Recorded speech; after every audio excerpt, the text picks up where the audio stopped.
సర్వాధికారియు నిరంతర స్తోత్రార్హుడు యేసుక్రీస్తు ప్రభు వారి ప్రశస్త నామంలో ఉదయకాలపు వర్తమానాల కొరకు ఎదురు చూస్తున్న మీ అందరికీ ఇమాన్యుయల్ మినిస్ట్రీస్ తరపున మా శుభాభివందనాలు తెలియచేస్తున్నాను.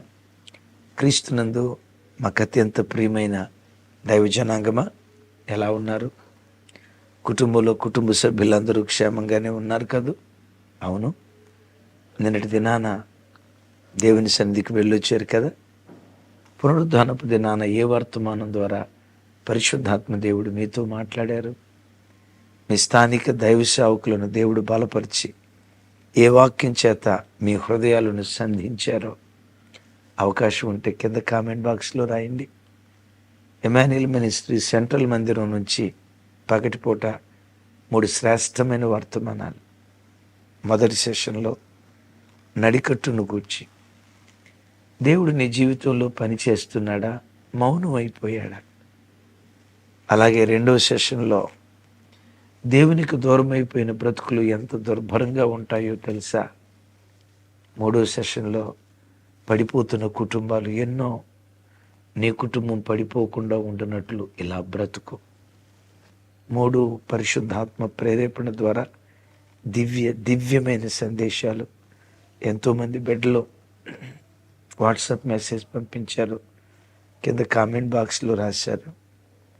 ప్రస్తుతం మేము అనుభవిస్తున్న స్థితి ఇదేనయ్యా, దేవునికి దూరం అయిపోయాం, మా బ్రతుకులు దుర్భరం అయిపోయాయి, ప్రస్తుతం మేము ఏ స్థితిలో ఉన్నామో మాతోనే దేవుడు మాట్లాడారని ఎంతోమంది మెసేజ్లు పంపిస్తున్నారు. వినకపోతే తప్పకుండా వినండి, ఆశీర్వదించబడండి. ఈరోజు నేను చీరాల ప్రాంతానికి వస్తూ ఉన్నాను. స్క్రీన్ మీద చూస్తున్నారు కదా. ఓడరేవులు అనే స్థలానికి వస్తున్నాను, చీరాల దగ్గర. రేపు దైవ సేవకులు రాజశేఖరయ్య గారు వస్తూ ఉన్నారు. చివరి రోజు హోసన్నా మినిస్ట్రీస్ దైవజన్లో అబ్రహాం అన్న గారు వస్తూ ఉన్నారు. ప్రాముఖ్యంగా 11, 12 తారీఖుల్లో సేవకుల సదస్సు మన ఇమాన్యుయల్ మినిస్ట్రీ సెంట్రల్ మందిరంలో జరుగుతుంది. ఈ వాక్యం వింటున్న మీలో ఎవరైనా నా తోటి దైవ సేవకులు ఉంటే ప్రేమపూర్వకమైనటువంటి ఆహ్వానం. డినామినేషన్ భేదం లేకుండా అందరినీ ప్రేమతో ఆహ్వానిస్తున్నాం. ప్రియ విశ్వాసులారా, మీరు ఎదిగిన వారిలో దైవజనులు ఎవరైనా ఉంటే సేవకుల సదస్సు మన మందిరంలో జరగబోతుంది అన్న సమాచారం వారికి తెలియచేసి వారు సేవకుల సదస్సులో పాల్గొంటున్నట్లుగా మీరు పురికొల్పగలరని ప్రేమతో మీ అందరికీ మనవి చేస్తూ ఉన్నాను. మంచిది. ఈ దినం పరిశుద్ధాత్మ దేవుడు మన కొరకు సిద్ధపరిచిన ఓ దివ్యమైన సందేశం. రూతు గ్రంథం 3వ అధ్యాయం చూడండి ఒకసారి. రూతు గ్రంథం 3వ అధ్యాయం 4వ వచనం. అతడు పండుకొనిన తర్వాత అతడు పండుకొని ఉన్న స్థలమును గుర్తిరిగి లోపలికి పోయి అతని కాళ్ళ మీదనున్న బట్ట తీసి పండుకొనవలెను. నీవు చేయవలసిన దానిని అతడు నీకు తెలియచేయునని ఆమెతో అనగా,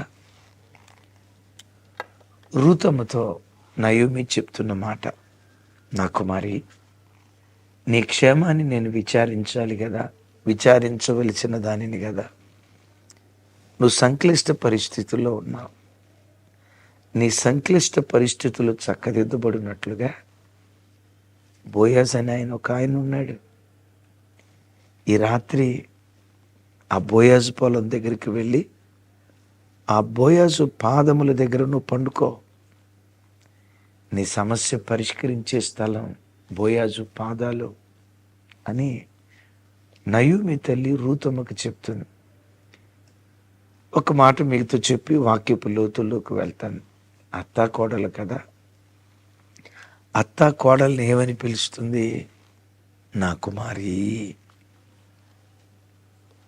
ఈ వాక్యం వింటున్న అత్తలారా, మీ ఇంట్లో ఉన్న కోడల్ని ఎలా పిలుస్తున్నారు? ఎలా పిలవాలని వాక్యం అంటుంది? నయోమి అమ్మ రూతమ్మను పట్టుకొని నా కుమారి. కొన్ని చోట్ల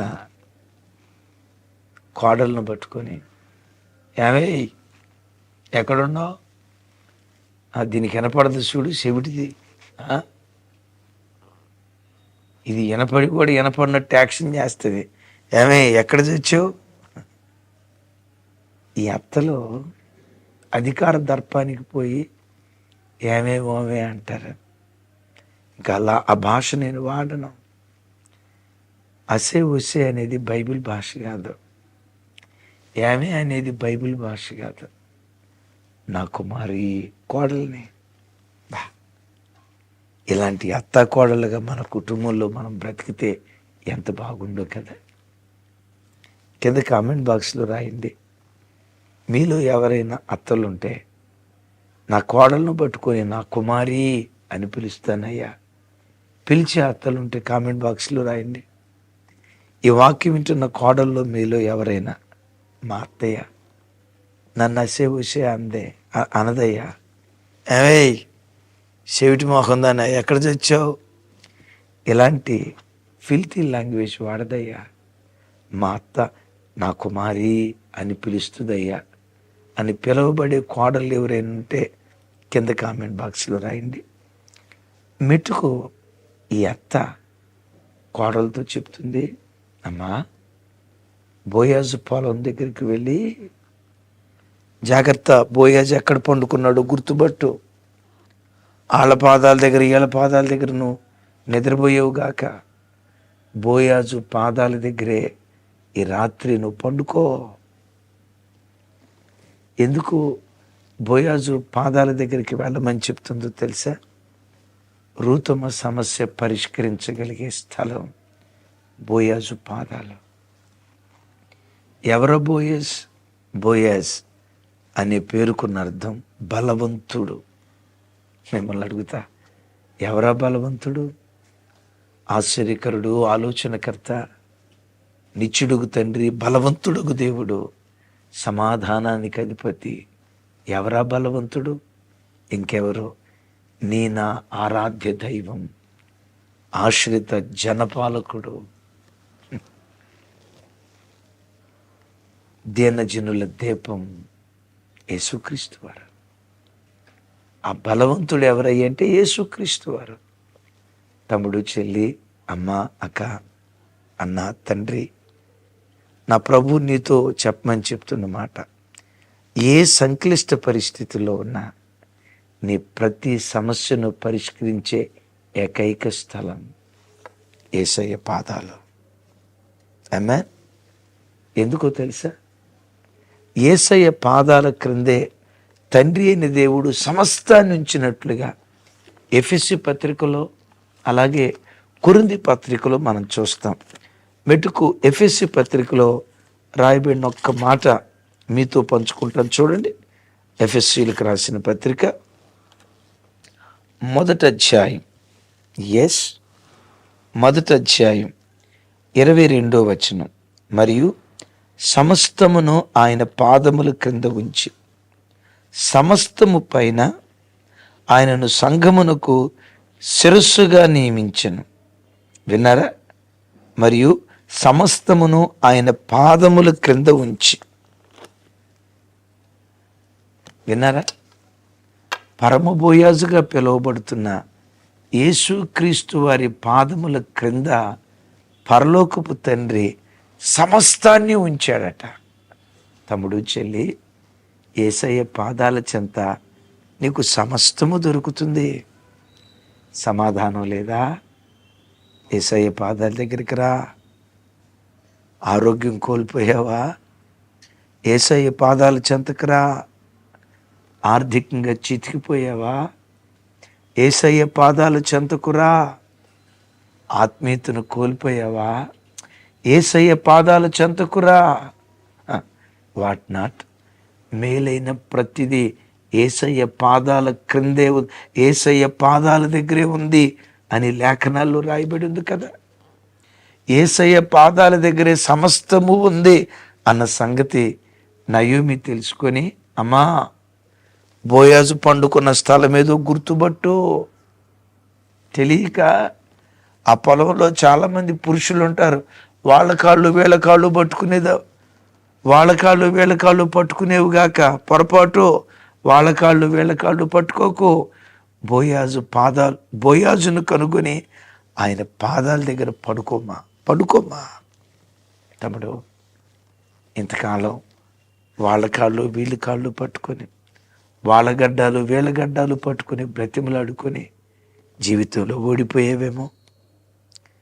ప్రయాసం మిగిలింది కానీ ప్రతిఫలం రాలేదేమో. ఒక మాట, సమస్తము యేసయ్య పాదాల దగ్గర ఉంది కదా, ఆయన పాదాల చెంత ఒక మాట, ఆయన పాదాల దగ్గరికి వచ్చిపోయేవాడిగా కాదు, ఆయన పాదాల దగ్గర పండుకునేవాడిగా ఉండాలి. నేను ఒక తల్లిని ఎరుగుదును, ఇద్దరు తల్లులు. ఓ తల్లి పేరు సువార్తమ్మ, ఇంకో తల్లి పేరు సుశీలమ్మ తల్లి. రైట్? ఎవరి సువార్తమ్మ తల్లి అంటే మార్కాపురం దైవజన్లో ఏలియా గారి తల్లి. మా సేవ ప్రారంభ దినాల్లో ఆ తల్లి మన మందిరానికి వచ్చేది. ఆ తల్లికి దేవుడిచ్చిన గొప్ప ప్రార్థనాత్మ ఏంటో తెలుసా? ప్రార్థన చేసుకోవటానికి సాయంత్రం, రాత్రిపూట, సాయంత్రం 7, 8, 9, 10 ఆ ప్రాంతంలో ప్రార్థన చేసుకోవటానికి మోకరిస్తుంది. ఆ తల్లికి దేవుడిచ్చిన కృప. అలా ప్రార్థన చేసుకుంటూ ప్రార్థన చేస్తూ ఆ ప్రార్థనలోనే మోకాళ్ళ మీద నిద్రపోతాయి. ఏ 1 గంట 2 దాకా ప్రార్థన చేసి, ఆ ప్రార్థన చేస్తూ ఆ మోకాళ్ళ మీద నిద్రపోతాయి. మరణ 4, 5 తుల్లిపడి లెగుస్తుంది. యేసయ్య పాదాల చెంతకు వచ్చిపోయే అనుభవమే కాదు, ఆయన పాదాల దగ్గర పండుకునే అనుభవం ఉండాలి. అలాగని ప్రార్థన చేయటానికి మోకరించి 6 నిమిషంలో ఆవలించి నిమిషంలో నిద్రపోయారు గాక. మీరు యేసయ్య పాదాల దగ్గర పండుకోమన్నారు కదన్నా, అందుకని పండుకున్నానన్నా. నో. ఆ తల్లి ప్రార్థన చేసి తల్లి సుశీలమ్మని మన మందిరపు విశ్వాసి, మంచి భక్తి కలిగిన తల్లి. ఓ రోజు వాళ్ళ పిల్లలు నాకు చెప్పిన మాట, మా అమ్మ ప్రార్థన చేసుకోవటానికి కొన్ని సందర్భాల్లో ప్రార్థనా గదిలో ఇంట్లో మోకరిస్తుందన్న. ఆ తల్లి ప్రార్థన వింటా మేము నిద్రలోకి వెళ్ళిపోతాం. అమ్మ అలా 1 గంట 2:30 మాకు ఎప్పుడైనా మధ్యరాత్రి మెలకు వచ్చి చూస్తే అమ్మ అలా మోకాళ్ళ మీదే ఉంటుంది. కొన్ని సందర్భాల్లో మెలకు వచ్చి మేము చూస్తే ఆ మోకాళ్ళ మీదే మురగడు తీసుకొని మా అమ్మ నిద్రపోతాన్నా. తమ్ముడు, ఇలా గంటల తరబడి యేసయ్య పాదాల చెంత గడిపే అనుభవం నీకుందా? చెల్లి, ఇక మోకరించావంటే 1-2 గంటలు మోకాళ్ళ మీద నుంచి లేవకుండా యేసయ్య పాదాలు పట్టుకునే ఆ దివ్యమైన అనుభూతి నీకుందా? గంటల తరబడి యేసయ్య పాదాల చెంత పండుకునే అనుభవం, ఎలాంటి దివ్యమైన స్థితిగతులు, ఇలాంటి ఆధ్యాత్మిక లోతులు నీ జీవితంలో ఉన్నాయా? అడుగు ఒక మాట. మీ పాదాల దగ్గరకు వచ్చిపోయేవాడిగా కాదయ్యా, మీ పాదాల దగ్గర పండుకోవాలి. మీ పాదాల దగ్గర పండుకోవాలి. పాదాల దగ్గర పండుకుంది కదా. ఇప్పుడు బోయాజు ఉలిక్కిపడి లేచి తన పాదాల దగ్గర పండుకున్న, పాదాల దగ్గర కూర్చున్నా కాదు, పాదాల దగ్గరికి వచ్చి వెళ్ళిపోయినా కాదు, పాదాల దగ్గర పండుకున్న రూతును చూసి మాట్లాడుతున్న మాట. 3వ అధ్యాయం 11వ వచనం. కాబట్టి నా కుమారి, భయపడకుము, నీవు చెప్పినదంతయు నీకు చేసేదను. నీవు యోగ్యురాలవని నా జనులు ఎరుగుదురు. నేను నిన్ను విడిపింపగలవాడను విడిపింపగలవాడనను మాట వాస్తవమే. యేసయ్యకు మహిమ కలుగును కాక. అబ్బా. ఈ బోయాజు రూతమ్మను పట్టుకుని ఏమంటాడు? నా కుమారి. బోయాజు ఆసామి, రూతు పరదేశి. ఒక మాట, బోయాజు ఆసామి, రూతు పరదేశి. ఆ పరదేశిగా ఉన్న రూతును, విధవరాలైన రూతును మనము శుభం అంటే నీ మొహం చూపించే ఇట్లాంటి దరిద్రపు భాష వాళ్ళ. ఒక పరదేశిని విధవరాలిని చూసి అంటాడు, నా కుమారి. తమ్ముడు చెల్లి, ఓ మాట, మీ ఇంట్లో పనిచేసే పనికత్తెలను ఏమని పిలుస్తున్నారు? ఏమే అట్లా చేస్తున్నావు? ఏ భాష వాడుతున్నారు వాళ్ళకి?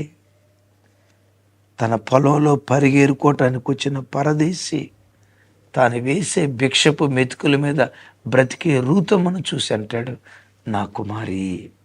అమ్మా, మీ ఉద్యోగ స్థలాల్లో గేట్ వాచ్మెన్ ఉంటాడు, వాచ్మెన్ కూడా గౌరవించండి. 4th క్లాస్ ఎంప్లాయీలు ఉంటారు, గౌరవంగా మాట్లాడండి, తృణీకరిస్తూ మాట్లాడద్దు. నీ స్థాయి ఉన్నతమైనదై ఉండొచ్చు, చిన్న స్థాయి ఉద్యోగిని కూడా సగౌరవంగా మర్యాదగా సంబోధించే వ్యక్తులుగా మనం బ్రతకాలి. ఇదే దేవుడు మనకు నేర్పుతున్న పాఠం. సరే, ఇప్పుడు బోయాజ్ తన పాదాల దగ్గర పండుకున్న రూతమ్మను చూసి అంటాడు, భయపడకు, భయపడకు. చూడండి అన్నమాట, నా కుమారి, భయపడకు, నీవు చెప్పినదంతయు చేసేదను.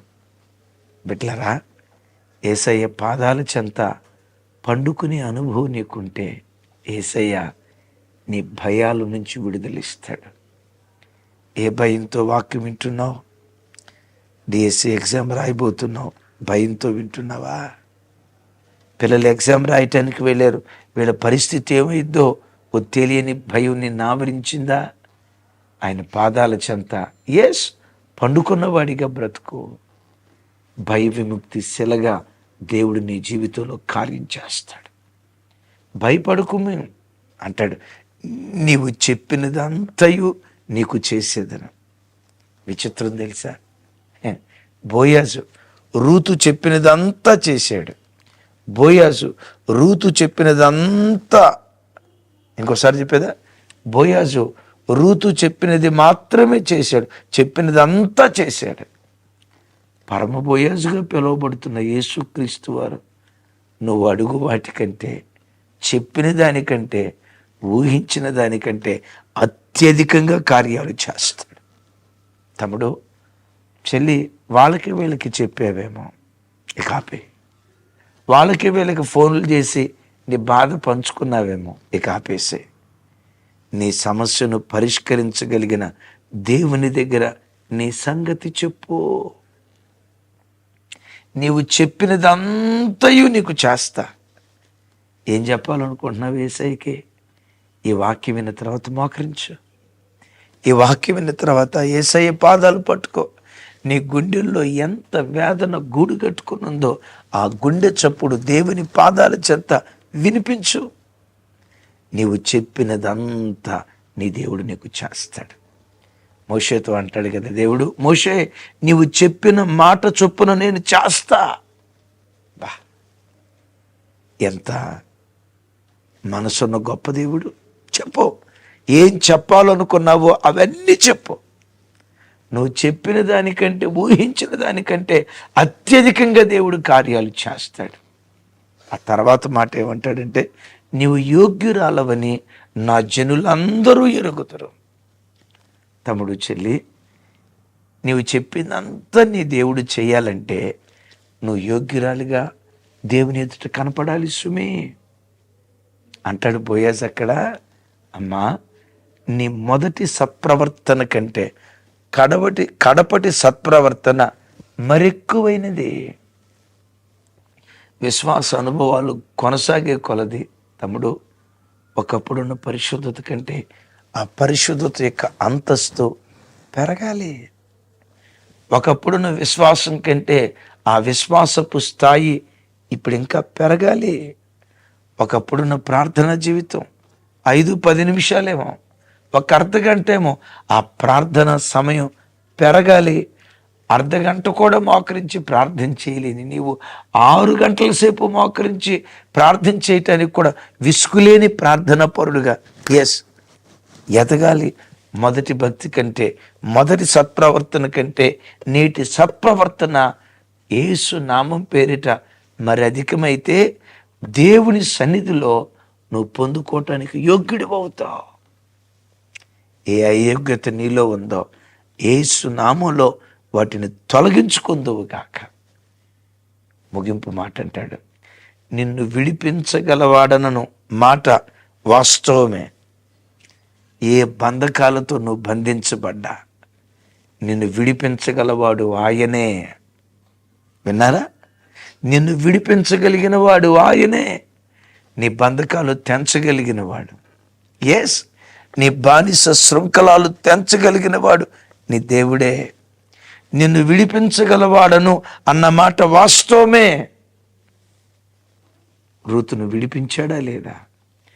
ఏ పొలానికి దాసురాలిగా అడిగిపెట్టిందో అదే పొలానికి యజమానురాలిగా మారిపోయింది. పరదేశి స్వదేశిగా మారిపోయింది. వైధవ్యం తొలగించబడింది. ఆమేన్.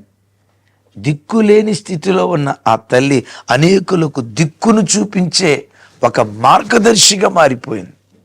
శాపగ్రస్తమైన మోయాబు వంశం శాపం నుంచి విడిపించబడి ఆశీర్వాదపు వంశంగా మార్చబడింది.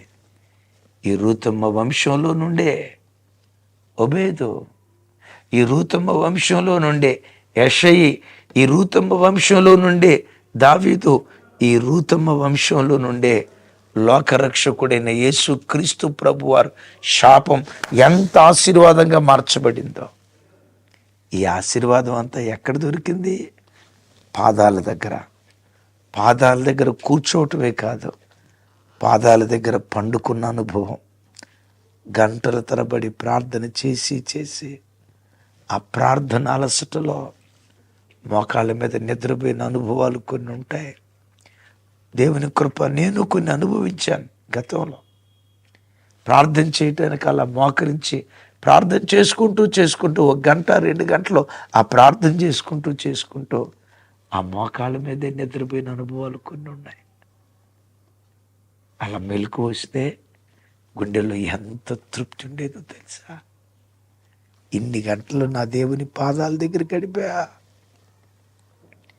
అలాంటి దివ్యమైన ప్రార్థన జీవితం నీకు వరంగా దేవుడు అనుగ్రహించును కాక. తమ్ముడు, చెల్లి, మరొకసారి మాట చెప్తున్నా, నీకు కావలసిన ప్రతిదీ ఆయన పాదాల దగ్గర దొరుకుతుంది.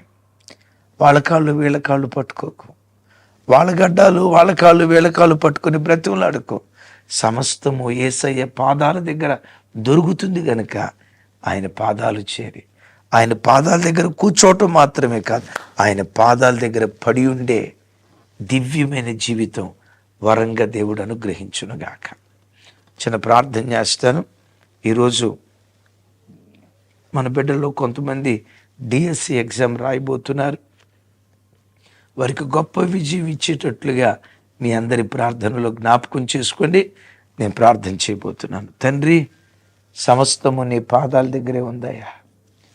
వాళ్ళ కాళ్ళు వీళ్ళ కాళ్ళు పట్టుకోవటం కాదయ్యా, నీ పాదాలు పట్టుకునే కృప బోధించే నాకు, వింటున్న నీ ప్రజలకు దయచేయి. మీ పాద సన్నిధికి వచ్చిపోయేవారిగా మాత్రమే కాదయ్యా, మీ పాదాల దగ్గర కూర్చునే వారిగా మాత్రమే కాదయ్యా, అయ్యా మీ పాదాల దగ్గర పండుకున్న ఋతువలే అలాంటి ఆత్మీయ స్థితి మాకు కూడా దయచేయి. ఈ వాక్యమైన ప్రతి బిడ్డ జీవితంలో యేసు నామములో ఈ జీవితాన్ని వరంగా మీరు దయచేయుదురుగాక. ఎలాంటి ప్రార్థనా స్థాయిని ఒక్కొక్క బిడ్డకు మీరు ఈవిగా ప్రసాదించుదురుగాక. ఈరోజు గవర్నమెంట్ ఎగ్జామ్స్ కొరకు, గవర్నమెంట్ ఉద్యోగాల కొరకు ఈ ఎగ్జామ్స్ రాయబోతున్న బిడ్డల కొరకు ప్రార్థిస్తున్నాను. డిఎస్సి కొరకు ఎగ్జామ్స్ రాయబోతున్న బిడ్డల కొరకు ప్రార్థిస్తున్నాను. నీ పేరు పెట్టబడిన పిల్లలు ఎందరూ ఈరోజు ఎగ్జామ్ రాయబోతున్నారో వారందరూ అఖండమైన విజయాన్ని పొందుకుందురుగాక. విజేతలుగా వారు నిలవబడుదురుగాక. ప్రార్థన చేస్తుండగానే మీ ప్రభావం యేసు నామం పేరిట వారిని తాకునుగాక. సమస్త ఘనతలు మీకే ఆరోపిస్తూ యేసు నామం పేరిట ప్రార్థించి స్తుతించి పొంది ఉన్నాం తండ్రి, తండ్రి అయిన దేవుని ప్రేమ, కుమారుడైన యేసుక్రీస్తు వారి దివ్య కృప, పరిశుద్ధాత్మ దేవుని సహవాసం మనకు సకల పరిశుద్ధులకు సదా తోడయుండి నడిపించునుగాక. ఆమేన్. ఆమేన్. Thank you. కృపా సమాధానాలు మనందరికీ తోడయుండునుగాక.